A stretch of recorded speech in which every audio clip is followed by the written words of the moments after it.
Come on, Livingston. We gotta go on and on and on. Together we can make it.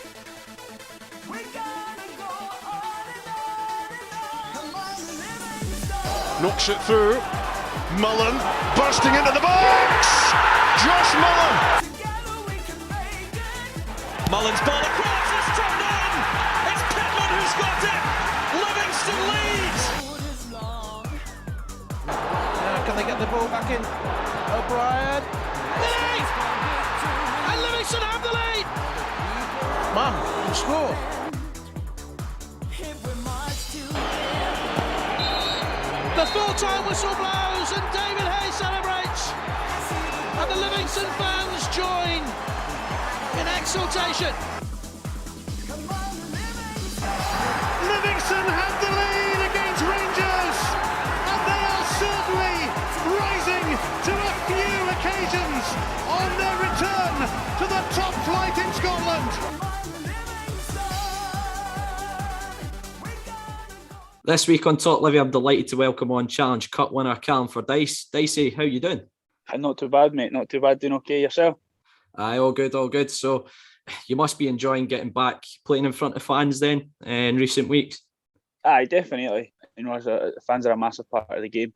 You know, it was obviously really strange last year where at times it was like pre-season friendlies, really. Yeah. So you had to properly get yourself really motivated yourself and among your teammates. You know, fans do give you that wee bit extra motivation, especially on the pitch if things aren't going too well. So, you know, there was a couple of games, I think most players will say that games were flat last year at times, and, you know, it's good to obviously have the fans back. Obviously, we'll come on to touch about Airdrie near the end of the podcast, but you're here to talk about your time at Livingston today. So you started your career off in the Hibs youth setup before joining Livingston. How was it you came about to joining Livy? To be honest, mate, I think it was Willie Kirk. I'd got in contact with Paul Conley at the time, who was a 19s manager. I just go for Hibs. Just I had a lot of injuries, and you know I never played basically enough games, so you know I was just kind of getting back fit there. And one night, I think I met Willie at, I think it was Musselburgh Racecourse. I was out with my dad at Musselburgh Racecourse, and I met Willie there, and he said, "Look, I pass your number on to Paul Conley. You know, I felt you've been very unlucky, and you know Paul was looking for a centre half, and he basically said, you know, he passed my name over, and Paul got in touch with myself, and I basically went in for there. I think, I'm trying to even remember who the manager was. Was Brian Welsh there at the time? He came in when I was there. Yeah. So I was there before Welsh came in. I think, who was him? Was it American John? Is it John somebody? Big John American Murphy. boy? That's John it. Murphy. John Murphy was the manager. Obviously, I just went on trial with the 19s just with Paul being the manager. So Paul was only in maybe Tuesday, Thursday afternoons. So once we'd done that, I went in there and that's how it kind of came about. And then obviously Paul left, so I was a bit in limbo what was going to happen. And then Gary Bowen came in, Welsh came in, and you know I got signed up there, and that was it. And you would have been at Hibs. You would have crossed over with Mark McNulty at Hibs as well, wouldn't you? I played with Sparky. We were in the same team at 17s. You know, I played against Sparky when I was at Livy under 14s and 15s. He was at Hibs, and then I went to them at 17s, and Sparky was there, Scoogs was there. I think Ross Gray might have been there as well. So, you know, there was a lot of us that we actually knew each other when I went to Livy. You know, I knew them. So it was obviously, it was a lot easier. And I knew most of the boys when I went in anyway, you know, growing up with Dev, Shell, Kyle, you know, DJ went to the same school as DJ. So, you know, I knew a lot of them. Big Neil Hastings was still there. So I played a lot of them when I was at under 14s and 15s. They were still the year above me. You know, so I knew a lot of them when I went in. So it was kind of easy to settle in. And you were part of a very successful under-19s team, consistently kind of winning the league and things like that, and getting to the latter stages of the Scottish Cup. Were there any of the guys when you were playing at 19s that you expected to go on and have really successful careers? Was there anyone that really stood out for you? I think obviously if you look, we had a really, really successful team. You know, at both years at my 19s, you know, we got to the semi-final twice, getting beat by Celtic. So that was a fix the draw, wasn't that? Getting Celtic both years away from home. Both years away from home, mate. It's one of the ones, eh? But you know, if you look at the players that, you know, obviously Andy Halliday was there my first year, but he was mostly in the first team. But at times he would play in the youth cup with us because he was still aged. You know, you're talking about Sparky and Scoogs, they went down to Sheffield United from Livingston, so you're probably talking about they two that you knew kind of were going to go. Sparky had a hell of a talent, and he still is. He's a goal scorer, proven goal scorer. With the chances and that, if you give him, he'll put it in the net, and he's arguably one of the best finishers I've seen. So he's still going at a very good level. He was probably the one that I would say, you knew right away, like if he gets that chance to leave Livy to go into a bigger club. No disrespect to Livy, but there's big clubs down south that were interested in him. So to take that chance for him, I was delighted for him and Scoogs, obviously. But I think probably out of them all, probably Sparky was the one that I would maybe say that I expected to go. With many of the under-19s going on to play in the first team and be involved at that level, did that help you when you eventually broke into the first team side, that there was guys that you'd played with on a regular basis at 19s that were already in the first team? Did that help you integrate into that environment? Definitely. That's one thing about Livy. They had a very welcoming club. Especially in the first team as well. The Livy were always about the youth, really. People that came through the youth system before I was even there. So obviously, I think everybody that was actually my age group, like my year of 19s, rather than the older or younger, actually all made their debut. And it's the exact same with the older team. The older year, my first year at 19s, I think everybody that played in that first year 19s team, all made their debut at the first team, whether it be that year or the next again year. So obviously when I went in the first team, Kyle was there, DJ, I think Dev was still there. So obviously I'd played with a few of the older boys as well at times when they needed minutes to come down. So, and you're always in that environment with them. So you obviously have a lot of boys. Sparky was there, Scoogs. Boys that we kind of grew up with in the youth system, and that it obviously makes it a lot easier.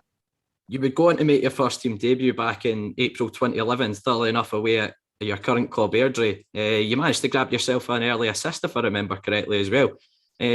What's your memories of that day? To be fair, it was a bit mental. Like, I think I hadn't trained all week doing a coaching camp, because obviously it was the end of the season. We'd already won the league with the 19s. Livy had already, the first team had already won the league, and I was actually doing a coaching camp. And Gary Bowen pulled me in, I think it was a Thursday, and basically says, look, you need to train tomorrow. You're going to be basically making your debut on the Saturday. So, obviously, the emotions you're buzzing, like, obviously that's what you're set out to kind of do. It was just one of the ones, just make sure you're relaxed. I ended up doing Chinese deliveries on a Friday night, just to, that's what I'd done on a Friday night, just to get extra money when I was back then. So, it's just stick to the same routine. And obviously the game, you're going into the game, you're nervous, and to be fair, the first team boys were obviously brand new with me. I got the ball straight for kick-off just to get an early touch, and we got a thrown up the line, and I just bounced the ball and delivered it, and I couldn't, Beanie scored, I couldn't ask for a better kind of start, and that just kind of settled me down. I think if you ask any player, if you do something well within the first couple of minutes, it settles you right down into your debut. I was about to say, I think it was like the first 4 or 5 minutes of the game as well, so no bad way to kick off, eh? Aye, definitely. You'd go on to make a further couple of appearances at the tail end of that campaign as the club won the second division, and you began to feature a bit more regularly the following season, kind of January onwards. You made 11 appearances. How did you find that challenge of breaking into the first team, becoming more of a regular in squads? It was difficult, if I'm honest with you. I came back from pre-season, and I think I completed the first week and a half of pre-season. I got a knee injury. I landed awkwardly in a tackle, and I kind of jarred my medial. And then I got severe bone bruising on it, so I was out for a good few months with that. So it was obviously difficult to get back. And I didn't think I played. I think it was the Scottish Cup game that I played. Was it against Area United? Yeah, I think that was my first game in about 7 months. So obviously, and I featured a couple more times, maybe not as much as I like, but when you're first going into the first team, especially with the players that we had, I was just delighted to obviously get minutes, and you still learn. You're still learning at that age, but obviously it was. Anybody will say it's difficult to break into a first team now. You've got to have that maturity as well to go into it, because at the end of the day, you're going from boys football to man's football. It's a big difference. Is it the pace and the physicality of it that makes a big difference when you're going from like 19s into the first team as well?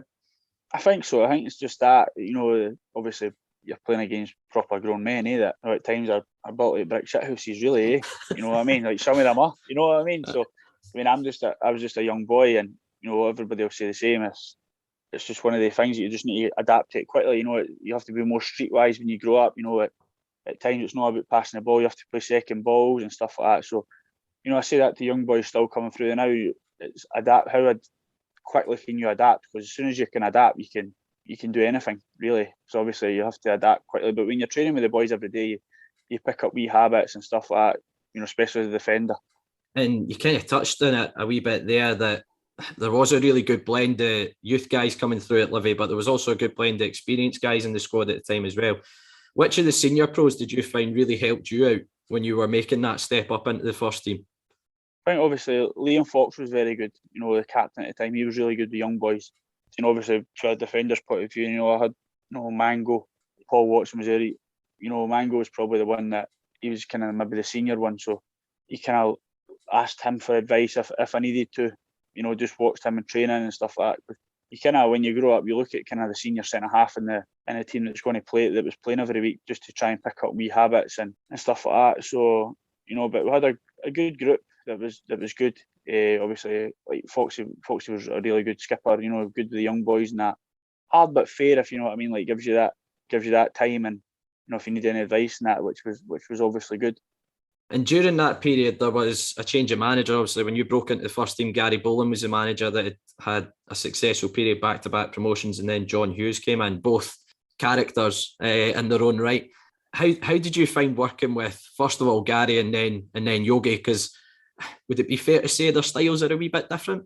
Aye, definitely. You know, if you look at Bobo, you know, I owe a lot to him. Obviously, we gave me my first chance, and you know, Bobo was, you could probably say, a wee bit more old school.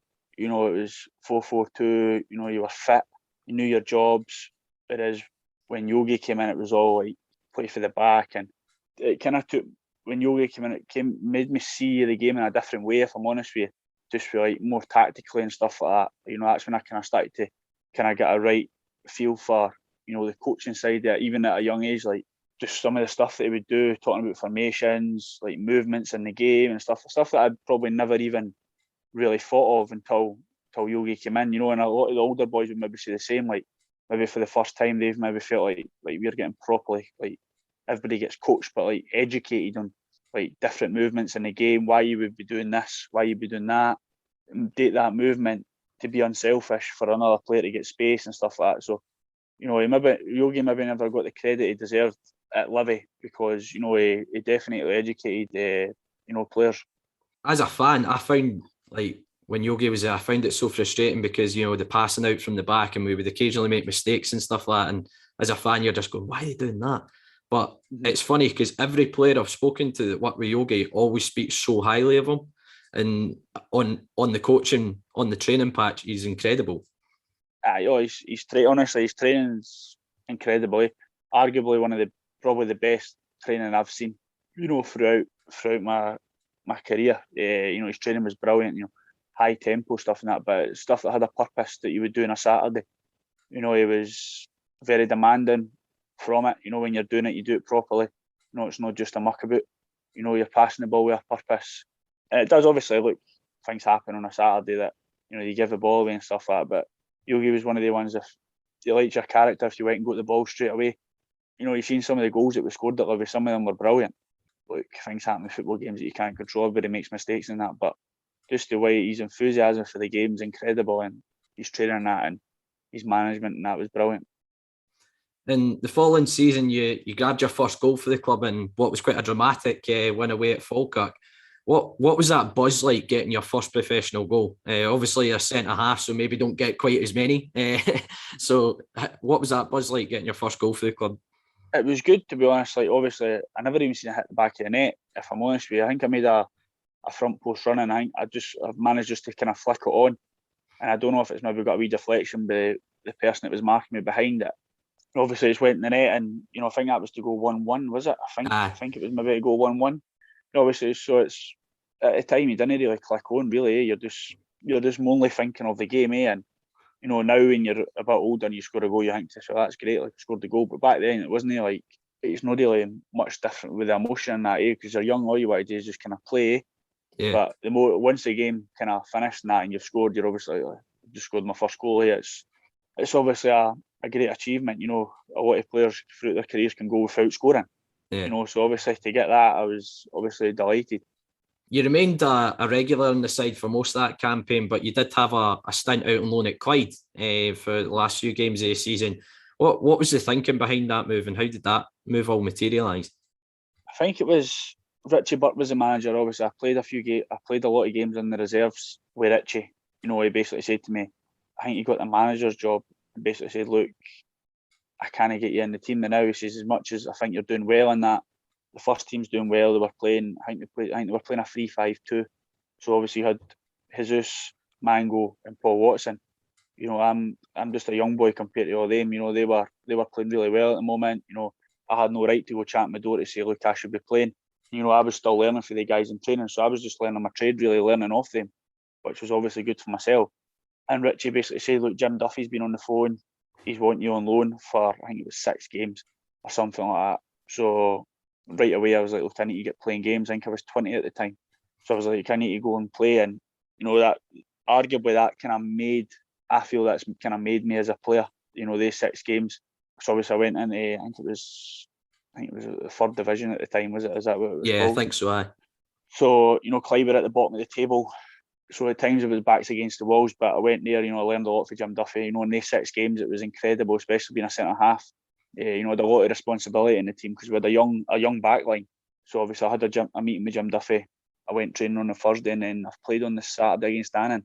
I think Clyde hadn't kept a clean sheet the full season. We kept clean sheet on the Saturday. I think 4 and 6 games we kept. And then it's all down to you, isn't it? It's all down to you. No, definitely. No, we had a really good side, that boys that have actually went on to play, you know, at a higher level. But, you know, just to go in there and just get that feel for it, defend properly, you know, learn man's football, have to be aggressive. You know, you played Airdrie. We played Rangers and that, so obviously it was a massive experience to go down there. Yeah. But just to play, and that's what I needed. I needed to play as much because I'd already been told by Richie that I was signing on, he was going to offer me a contract next again season. So I was like, look, I need to obviously get games under my belt to make sure that I'm ready. And I went down there and it was great for myself, you know, playing against experienced pros that are still a young centre-half and you have to learn. So, you know, it was really good. I really enjoyed my time there. You mentioned a centre-half there who you only spent a season at the club, Garcia Tena, Jesus. He was a bit different, wasn't he, in terms of centre-half? Definitely. You know, Jesus has extreme qualities on the ball. You know, his left foot was a one day. I think it was John Collins and John Hughes that brought him in. You know, obviously they like to play from the back. And he came in and it was brilliant, You know, he was, you know, very good on the ball, very comfortable on the ball. But he adapted to the Scottish game very quickly, you know, the physical side of it and that. And obviously he was a cult hero with the Livi fans because he could score wonder goals, really, But, you know, he settled in well in Scotland and he was a very good player. Like you say, when he first came over, he was maybe not their typical Scottish game centre-half, but, you know, he adapted very quickly to it and, you know, he went on to have a good career at Hamilton. I remember his debut away at Dunfermline and we got beat 4-0, but I remember him doing a Cruyff turn on the edge of his own box and losing the ball. And thinking, oh dear God. I played in that game as well. I can mind of that. Oh dear, but the 13-14 campaign would be the season that you became a kind of mainstay in the side. As you say, Richie Burke had given you the assurances you had a new contract coming as well, and you made 40 appearances that season. Was there anything that really helped you kind of make that breakthrough from being part of squads, getting the odd appearance here or there, to just becoming almost one of the first names in the team sheet? I think that pre-season, I went away and I battered the gym, you know, got myself really, really fit. And I kind of knew that there was going to be a wee chance that I was going to be playing. You know, I was going to be one of the first choice, either full back or centre back. And obviously, the club had signed Simon Benson. Obviously, Big Paul Donaldson was there. So to do that, I think Big Simon helped massively, especially for myself. You know, I was playing next to him a lot. Cole played in midfield or right back, and I went right back. So I think Simon had a big impact on, and that was kind of, obviously I got super fit really that season and kind of changed stuff that I was doing off the park to obviously help me. And, you know, pre-season I hit the ground running really, and then kind of went from there. You know, just got a good start to the season. If you get a good start to the season, obviously it helps massively. And at the start of that campaign, it included a Livi folklore moment for yourself when you scored a hat-trick against Cowdenbeath. How special a moment was that for you? And were you looking to get a game up top with Sparky after that? Were you going to be the target man for Sparky? It was very surreal, if I'm honest with you. I still have a joke about it now with some of the boys. It's a hard thing to do, score a hat-trick, So to do it, I couldn't really believe it. Once I got the first one, I was like, oh, I've got the goal. We're back in the game, because I think we were getting beat 1-0 at the time. Obviously, the second one came. I think Scooch crossed the ball the second one, and it was maybe about 4 yards out. I couldn't really miss. And then the last one, I can't even mind what the score was at that point. And I think there's a picture, there's a free kick, and I think there's about 5 or 6 men in the box, and I'm just kind of standing myself. And to be fair to Jimmy, it's a great ball in, and to be fair, it's probably one of the best headers I've scored. With how far out I am, at the penalty spot, put it in the bottom corner. Once it went in, it was just a mad experience. Like all of my mates and all that were there as well. So to obviously do that, you'd never ever dream of that as a centre half going 3 headers. Like if you get one header, you're delighted. But to get 3, or obviously you went and won the game 5-1, I think it was. So yeah. That was obviously the most important thing. But to get the hat-trick, if I didn't know the history books of that, but I'm pretty sure there's no many centre halves or defenders that have scored 3 headers. Nah, certainly at Livingston there hasn't been. It was actually when I said to my dad you were coming on, and the first thing he said is, "You need to ask him about the hat-trick." I was like, "Of course I'd ask him about the hat-trick. Can't leave that." It was mental. Just to obviously, I've still got the ball in the mantelpiece in the living room, and it's, you speak to folk now and they're like, "You never scored." I was like, "I've got the ball to prove it. Like I have done it." You've got the Livi TV highlights saved on YouTube just to go straight to it. 100%. So obviously it was good. It's just a mad moment, But to have everybody there, like my family, my grandparent, my grandpa, and it was mental. It was just a mad experience. You worked with John McGlynn for quite a lot of that season as well. He came in kind of early doors, and he's renowned for being very organised. These teams are very difficult to break down. As a defender, how did you enjoy working with John McGlynn? John was very good for myself. Obviously, arguably he's one of my favourite managers that I've worked under. He obviously came in with this reputation, old school and that, but I think if you ask a lot of players that were there, he came in and, totally adapted to what maybe the players that we had. We had a lot of flair players that could go forward, could win you games ourselves, really, and he adapted to that. But he had us obviously well organised, attention to detail in the training park, was mental video analysis. And it was for him, obviously, there was obviously he lost the head a few times, so you knew you couldn't obviously cross the mark. But some of his sessions, that his coaching, that was incredible. I think obviously now he went to Celtic after Livi, and I think he's even, his Wraith team plays some incredible football now. Yeah, we've played them a handful of times the last few seasons. Very decent. So that obviously we've been in the league with Airdrie. Some of the stuff that they play is, incredible. So obviously he's a top manager, a top manager. Obviously I was sad to see him go. I felt it was hard done by, but look, that's football. But to come in, obviously he helped me massively. I felt myself that I went kind of up a level when he came in, just improve my game and just develop me more. And you touched about when John McGlynn left, it was the 14-15 season, which was certainly eventful, as it is most times at Livi. The team found themselves in a bit of a relegation scrap, including getting a points deduction as well. Now, that's the first time you've probably experienced that in your career. What's the pressure like on the players in that situation? That was incredible, mate. Honestly, I think we had just came back our Christmas do. We just came back in our Christmas do, and within 2 days, I think John McGlynn had got sacked. But obviously, he came back, and I think at that point we had just got deducted 5 points. Yeah. I think, so I think at one point, I think we were 9 points below the bottom. I think we were 4, then obviously we got the 5. Obviously the spirits are very low, it's out of our doing really with 5 points, and that's what we kind of always said. Look, if we can get us in within the 5 points, obviously we've done a good job to obviously claw the points back. But 5 points have came for obviously stuff that was out of our control, really. But there was always belief in that changing room that we were going to do it, really. I think we had some big games. I think once we had that final, I think we went on some crazy run.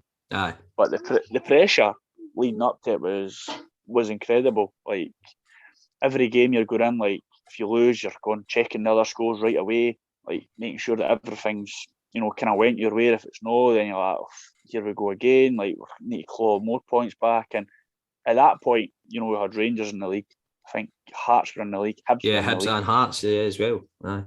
So you're like, look, there's 3 games there that you're not really expected to take anything out of. So obviously the pressure, and the fans were right behind the team, obviously, because it was a right club effort. If I'm honest with you, like, the fans, players, the backroom staff, the staff was incredible. They gave you every opportunity that you had nothing wrong with you. Like, everything was in. They were just trying to make you feel as ready as you can for the run-in with it all. And credit's got to go to the players and the manager, obviously, as well. He had some big decisions, with players that had to maybe no play in certain games and stuff like that. But at the end of the day, that's the managers. That's what you get the money for as a manager. That's where you go into that role. But I think, if that season was probably the maddest season I've ever seen in football, like, ever been involved in. It was just mental, the emotions that you go through. At one point, I think everybody thought we were down and out. I mind it was the week before the cup final. We'd drawn to each at Alloa, and you're going into the cup final, and you're almost a bit like, yeah, it's nice to have a cup final, but we're pretty much nailed on to go down type thing. 100% it is, mate. And that, I can mind leading up to the cup final. I think we had obviously drew, and then Birchie played a video maybe the Tuesday or Thursday, and obviously we'd beat Alloa earlier on in the season 4-0. So he's played that video, and he's basically said, look, if you look at where he's at, he says, you wouldn't have worried one bit going into that game. He says, because the rut you're in, he says, obviously that things obviously you start doubting everything. He says, but if you look at that, he says, it's the exact same team here and there. He says, so there's nothing to fear. He says, just have that belief and confidence to go and play. And obviously we went out on a Saturday and, obviously win the cup, and we went in that crazy run. As you mentioned, kind of despite the maybe lack of form in the league, you did reach the Challenge Cup final. Your good mate DJ produced some heroics in the semi and the penalty shootout, and you managed to grab the second goal in a 4-0 win. How special a moment for you was that in your career? It was very good, obviously, to win the cup. No many players, you can go right through your career and not win a trophy. Yeah. No matter what trophy it is, if you win a trophy, you've won a trophy. Some of the boys at the top level haven't even won a trophy. So no matter the cup, we're going into the game and you're thinking, like, it's just your focus. Like, it was a bit probably what we needed at the time, just a wee relax away for the league, because the pressure obviously in the league was ridiculous, to make sure you're picking up points. And then to go to the cup, it was obviously it was refreshing, but you're going in knowing, look, it's Alloa, like, no disrespect to them, but it was either Alloa or Rangers. If you're Rangers, you think to yourself, look, let's try and keep this down to a certain number. Basically, if was it the team that they had the following that they'd bring as well, and then you've got Alloa, and you're like, look, we've got a massive chance here to win. Albeit we would have had a chance against Rangers as well, but it's a slim chance against Rangers compared to Alloa. No disrespect to the two teams, but to go there, and obviously I think we started the game really well.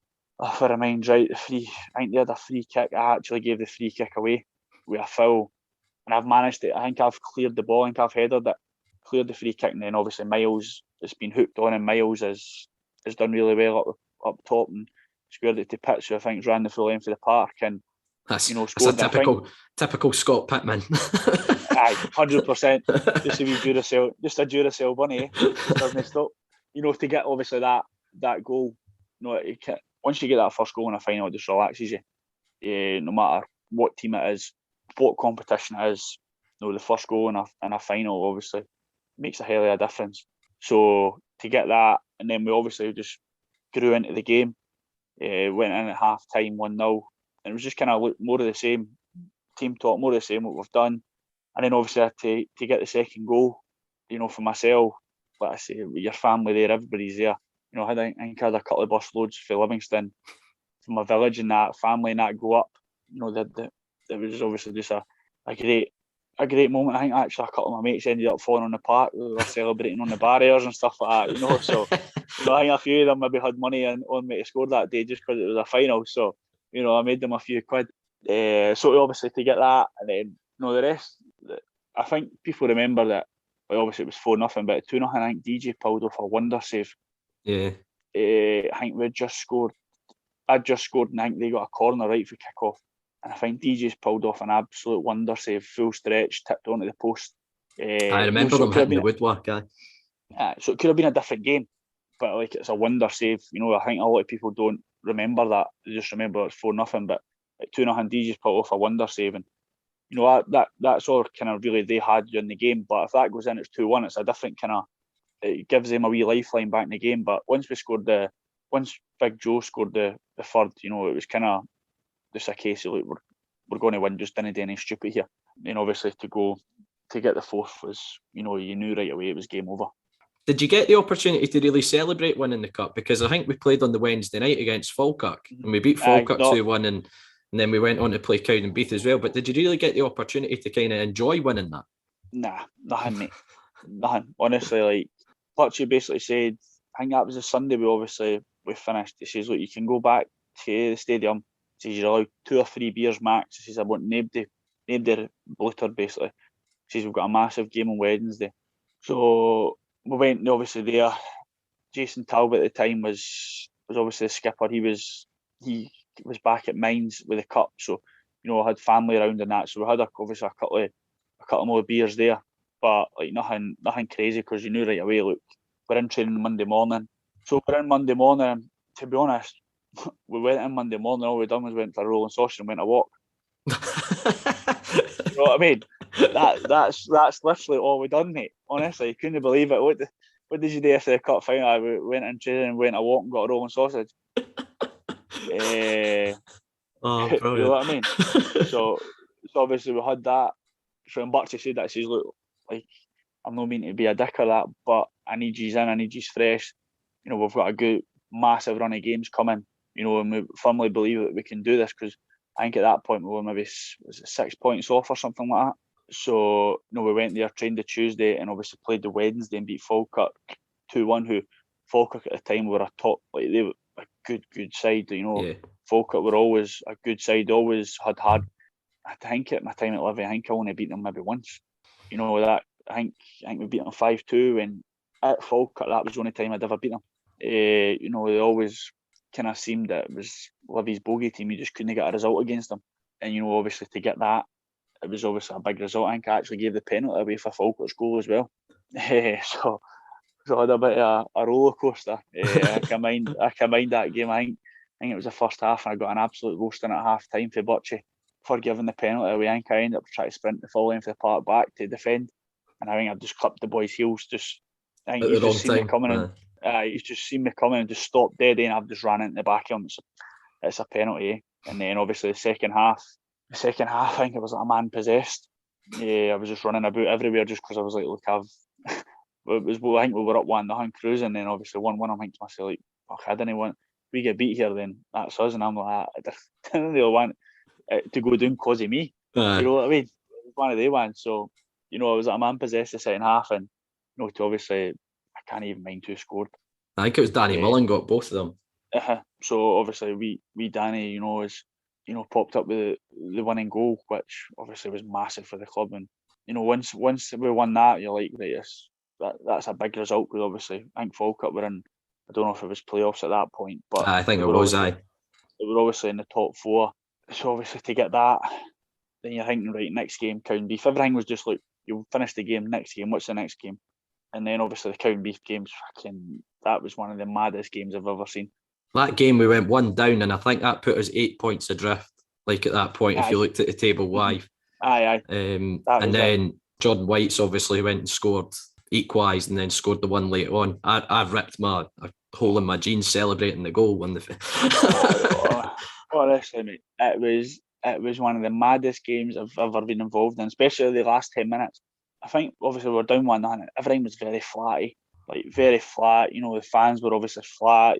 You're probably thinking the exact same as us, like, no, here we go, like, it's just excuse my French, a shite time, eh? It is, eh?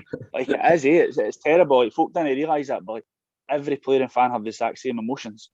No matter if you support the club or not, like, you're playing for the club, you support the club. You know what I mean? So, and obviously being a local lad myself, I think to myself, like, this is horrendous. And then obviously Big Joe got the, I think was it Gary Glenn that crossed the ball for Big Joe's first one? I think so, aye. I think it was Gaz. A great memory, like if I can remember that. I think Gaz crossed the ball and Big Joe obviously scored the header. And then the second one, I think it was just a long ball and he's managed just to kind of hold off the defender.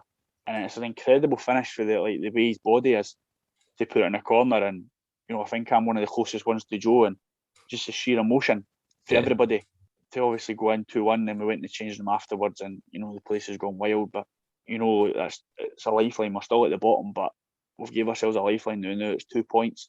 A thing I remember about that game in particular, that is the one game that always sticks out in my mind in that kind of run.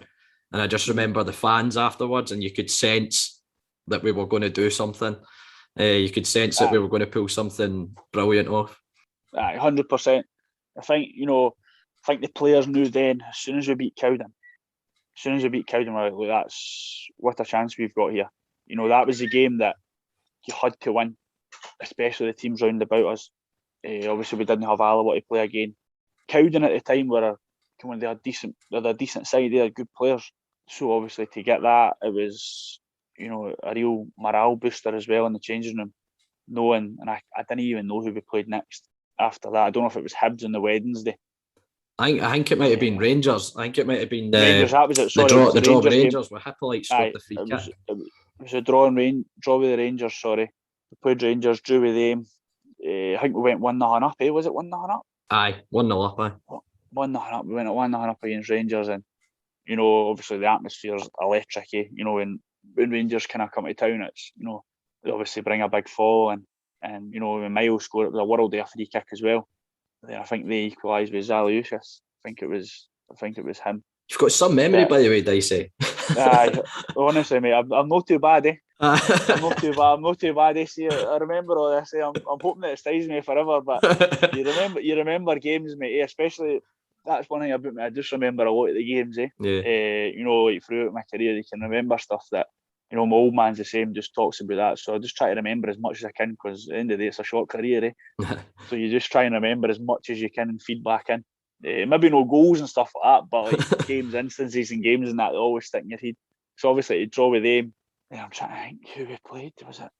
I think I know we played. I'm sure we played Hibs again, a midweek game, and the second last game was Wraith Rovers, and you actually scored. You scored the first goal in that one. I think we had, because did we have the weekend off after Rangers? I think we maybe had the weekend off after Rangers, and obviously we played Hibs and we got beat off Hibs. But I think we had worked out that we were allowed, if you're playing Rangers or Hibs, you have to get something out one of the games, and you're allowed. Yeah. We were allowed like a slip up basically because if you pulled 2 results off of them, especially the team that Hibs had at the time, they were a disgrace. Yeah. Like, if you look at the players that arguably, Hibs probably had a better squad than what Rangers and Hearts did. Individual players. On paper, they were a very good team. But individual players, a midfield 4 was incredible. If they had that midfield 4, then out, it would have been ridiculous. So I think we went down to 10 men after 20 minutes. Yeah. It was Darren Cole, I think, got sent off. I think Coley got sent off. So obviously your backs against the wall, and I think it ended up with 3-1 or something like that. So you just had to kind of dust yourself down, knowing you've got 2 games to go. I didn't know the point difference, but all we were kind of focusing on was we knew Alloa and Cowdenbeath were playing the last game of the season against each other. Yeah. So one of them had to give. I think we beat Wraith. In fact, I think we battered Wraith. I think it was 4-0. Aye. 4-0. I think we battered them.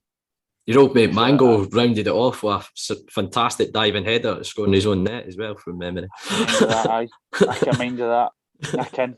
So obviously we beat Wraith, and I think that put Alloa at the bottom of the league. Because I think the way it all worked out is we were all glued to our phones when it was 4-0 because the game was over, because Hearts were playing Cowdenbeath and it was 0-0, and Hearts got a penalty in stoppage time, and they'd already wrapped up the league and everything like that, and you're hoping, oh, come on, like, do us a favour here. And then I think they 100%. Scored, and then the away end just went mad. Mental, 100%. So I think obviously Cowden, if I remember correctly, going into the last game, Alloa were bottom, we were 9th. I think we ended up a point in front of Alloa. Cowden were still a point in front of us. Yeah. So it was 2 points separating the bottom 3. And obviously Alloa were playing Cowden. So we knew right away, like, one of them have to give. Yeah. Even if they drew, I think we had better goal difference Aye. than Alloa. So we knew, right, relegations are, the only thing is if Cowden beat, like if Alloa beat Cowden and we got beat, then obviously we were relegated. So we're going into that last game thinking, like, just give ourselves a chance, just keep it tight as long as we can. There's going to be a chance in the game. And obviously I think the other game, I think Alloa beat Cowden. So Cowden then got relegated because we beat Queens, and that was a mad game. That was the last 10 minutes of that game was crazy. I think nobody crossed their halfway line, because Queens were in the playoffs. So they didn't want to get any injuries or stuff like that. Kyle's obviously scored the penalty. It was a mad game. I think especially like myself, I think you're just full of energy, just running about. I think at times I was ending up left winging that, just try like you're up for corners and that, and you're just trying to stay, like just try to keep the ball alive, and it was just a mad game. You're doing everything you can to make sure you give yourself that best chance to get a goal. We were lucky, obviously, if you look at that team now, you'd be competing in the championship, not a problem. Yeah. You look at the players that we had. Keegan, Pitts was there, Burton O'Brien, Jordan White, Danny Mullen, Big Deck. Yeah, it's a better team than where it ended up finishing, isn't it? 100%, mate. The players that that have went on to play it like in the Premiership's ridiculous. If you look at the players, Miles is playing down south. To play with obviously Kyle's still at Morton, so a lot of the players are still playing. Big Deck's been capped for Scotland. Yeah, Went to Euros and stuff like that. So it's crazy when you look at that team where we were. It should have never actually happened. I think if you ask any of the boys, it shouldn't actually happen to where we were. But it wouldn't have been Livy if we didn't do it like that. That's 100%. So credit's got to go to the boys and obviously the club and the manager and that. But the boys ourselves, the belief in that changing room was ridiculous. And obviously I think there was some posters and T-shirts getting made about the Great Escape going into the last game and that. So it gives the boys motivation. We're going into that game, and you knew yourself, if we stay up here, we're going down to the clubs as heroes of the club, basically, because where the club was with the 5 points deducted, to be 10 points behind at one point, to then stay up with maybe 2 points, and boys are going around on the pitch. The boys were possessed. Everybody was covering every blade of grass for each other, just try to do everything they can to keep the ball out the net and to score goals. If you ask any boys, everybody was the same. It was a real team effort. And obviously Kyle scored in the last 10 minutes of that game was literally like, just get the ball. They'll kick it to us, we'll kick it to them. That's what it felt like. It probably didn't go that way. But it was one of the ones like, didn't move. I think I was playing next to Big Deck. I was right back, and Big Deck's just turned around. He's like, look, didn't move, mate. Like, just stay where you are, eh? You talk about that Queen of the South game, which was obviously the final game in that Great Escape. How did the feeling at full time in the Queen of the South game compare to winning the Challenge Cup a few weeks before? I think it was more relief, like just relief, like the amount of energy in that it just took out of you. Like, it was mental, and obviously it was an early kickoff as well, eh?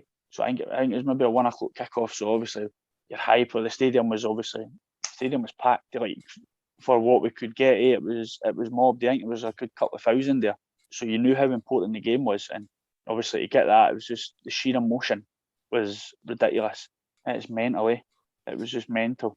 And sadly, it would prove to be your last game for the club before you moved on to Dunfermline. Was there ever the opportunity for you to hang about at Livy, or did you feel you just needed something new in your career? I had an opportunity. I was actually on holiday when it came about. I'd obviously spoke to Birchie, but it was a bit uncertainty because obviously we had the transfer ban at the time. So it was a bit of coming and going. I'd spoke to the club, and I was happy to stay at Livy. They offered me a 2-year deal, but it was obviously hearsay what was happening. Like, 1 week it was, we can get this sorted. Next week it was, we're not sure. It was all hearsay, money wise, stuff like that. And I was like, look, as much as I want to stay at Livy, I was like, I can't keep doing this, because I could go back and I say I'll sign a deal, and then 3 weeks later, we're not to sign anybody. So Dunfermline came in with a concrete offer, and I probably thought with the season that we had just there, I was like, look, maybe it's the right time just to kind of move on. Obviously I went and signed for Dunfermline. overall, how do you look back at your time at Livingston? Obviously, it was the club that gave you your opportunity in football as well. But how do you look back at your time at Livingston? That was brilliant, mate. It's arguably one of the most enjoyable times in my career. When you just come out, going through with your, basically your mates that you grew up with through youth team. A lot of them went and made our senior appearances together, and some of the laughs we had. Obviously, there's really lows, but even though there's lows, the laughs that you used to have in between it all was brilliant. I met some really good people, played under good managers, and really educated me properly on football. You're currently at Airdrie. You just got appointed club captain in the summer there as well. How are you enjoying your time at Airdrie, and what are your targets for this season as a club? I'm enjoying it, mate. I'm brilliant, eh? If I'm honest with you, it's probably the most I've enjoyed football, eh? Obviously, I've done, played for, I think it's maybe 12, 13 years now. So, it's probably the most I've maybe, because I kind of fell out of the love with football maybe towards the end of my time at Queen of the South. And I obviously went there and, I kind of hit the ground running right away. The manager's obviously been great for myself.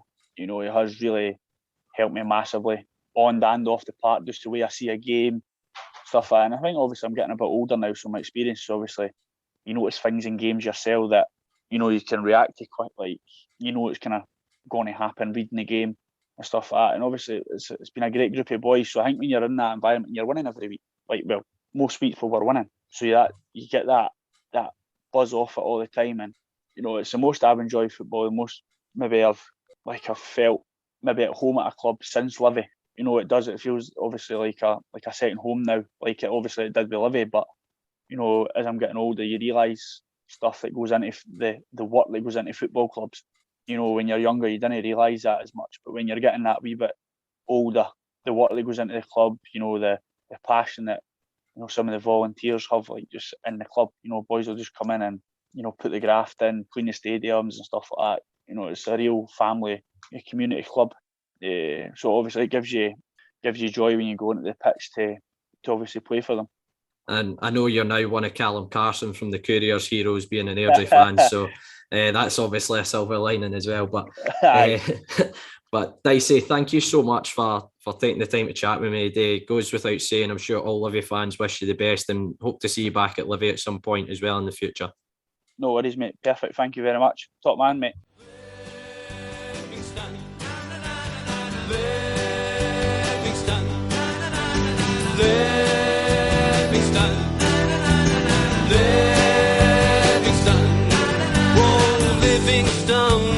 Livingston, a love will never die. West Lothian is our battle cry. This is the place from which we hail. Livingston, oh Livingston, it's up to Ambervale. Livingston, Livingston, Livingston, oh Livingston, oh Livingston, we love it when you score. Livingston, oh Livingston, the Ambervale Lions roar. Livingston, oh Livingston, we realize our vision. Livingston, oh Livingston, into the Premier Division. Livingston, Livingston, Livingston.